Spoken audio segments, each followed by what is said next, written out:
Okay, so I don't have the right camera angle here. I'm going to move this over. Yeah.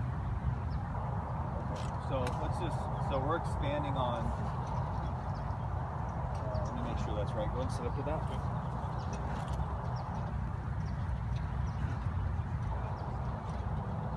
Okay, that'll work.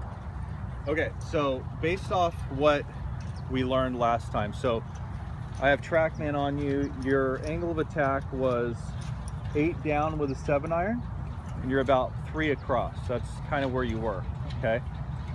So right now, we need to get you, and I want to make sure I'm clear on this because obviously I wasn't clear enough on my last video. I didn't want to get into too much information that's going to confuse folks, okay?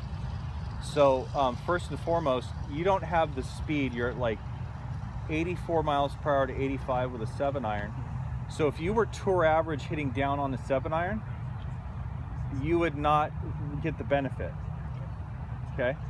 Now, so that means you need to be slightly shallower, okay? Now, on top of that, I think we need to change the angle of attack, the swing direction, conversely with angle of attack, and we need to get your speed up, okay? Now, I think you could do all those things. So go ahead and stand by the ball. So let's kind of just move the ball out of there. Okay, now, to get somebody to hit a draw, to get somebody to increase their speed, so go to the top, so go halfway back. Good. So you can see that your lead arm is in, okay, in like that.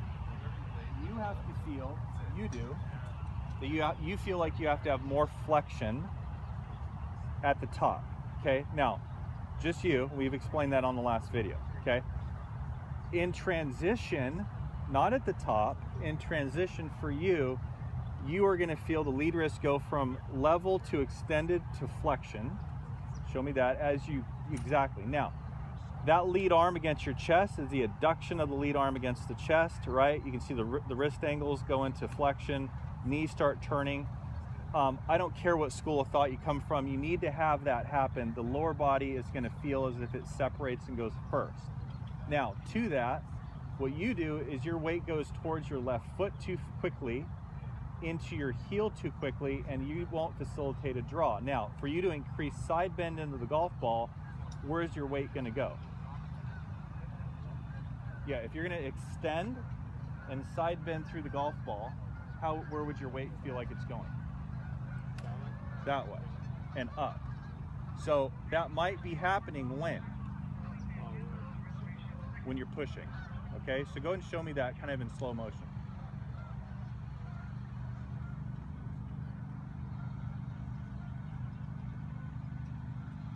So I would start feeling like I'm going like this immediately, okay? So go there.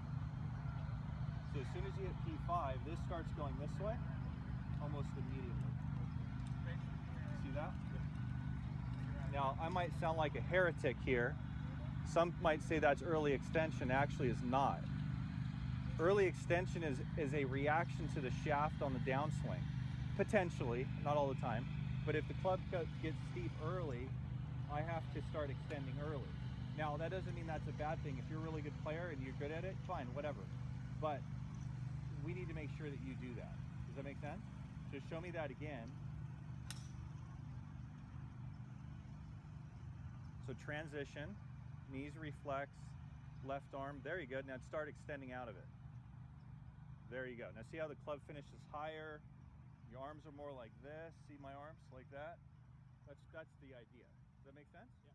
So that was a more clear version of the last video. Exaggerate. Good. Now weight goes, there we go.